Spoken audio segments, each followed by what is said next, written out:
राम और श्याम दो भाई थे। दोनों एक ही कक्षा में पढ़ा करते थे। राम पढ़ने में बहुत होशियार था, पर उसका भाई पढ़ने में से दूर भागता था। राम के जो दोस्त थे वो पढ़ने में अव्वल थे, और वह दूसरी तरफ श्याम के दोस्तों को पढ़ने में बिल्कुल दिलचस्पी नहीं थी।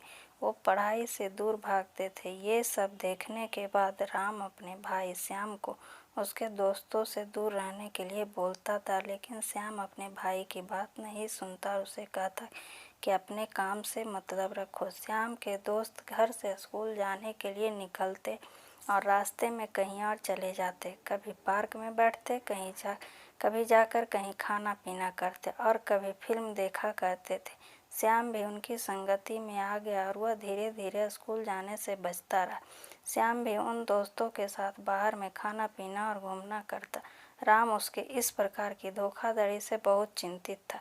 श्याम से परीक्षा में फेल होने की बात भी कही, मगर श्याम ने नहीं माना। एक दिन की बात है, श्याम स्कूल जा रहा था।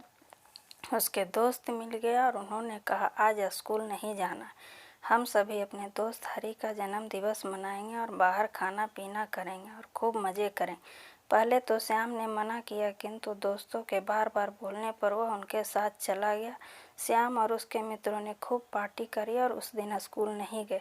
इस प्रकार वह और उसके दोस्त निरंतर करते रहे। परीक्षा हुई जिसमें श्याम और उसके दोस्त सफल नहीं हो पाए, वह फेल हो गए। राम ने इस बार भी और बार की तरह प्रथम स्थान प्राप्त किया। श्याम अपने घर मार्कशीट लेकर गया, जिस पर उसके माता पिता ने देखा और बहुत उदास हुए। उन्हें उदासी हुई कि एक बेटा, मेरा बेटा इतना अच्छा पढ़ने में और दूसरा इतना नालायक। श्याम किसी भी विषय में पास नहीं हो पाया। श्याम के माता पिता को बहुत दुखी हुई। उन्होंने किसी से कुछ नहीं कहा, मगर अंदर ही अंदर वह दुखी होते रहे। उन्होंने सोचा कि अब मैं दूसरे लोगों को क्या बताऊंगा कि मेरा बेटा एक भी विषय में पास नहीं हो पाया। इस प्रकार माँ पिताजी को श्याम ने बहुत चिंतित व दुखी देखा, जिस पर उसे भी दुख हुआ। श्याम ने अपने माँ बाप को भरोसा दिलाया कि मैं अगली परीक्षा में सफल होकर दिखाएगा।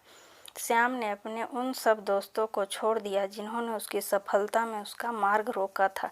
उन सभी छल और कपट करने वाले दोस्तों को छोड़कर अपनी पढ़ाई में ध्यान लगाया। नतीजा यह हुआ कि साल भर की मेहनत से वह परीक्षा में सफल ही नहीं, अपितु विद्यालय में सर्वोच्च स्थान प्राप्त किया। इस पर उसके माता पिता को बहुत खुशी हुई और अपने पुत्र श्याम को गले से लगाया, उन्हें शाबाशी दी। श्याम को पता चल गया कि जैसी संगति वैसे ही परिणाम मिलता है। धन्यवाद दोस्तों आपका इस कहानी को सुनने के लिए। अगर कहानी पसंद आए तो please like, subscribe and share.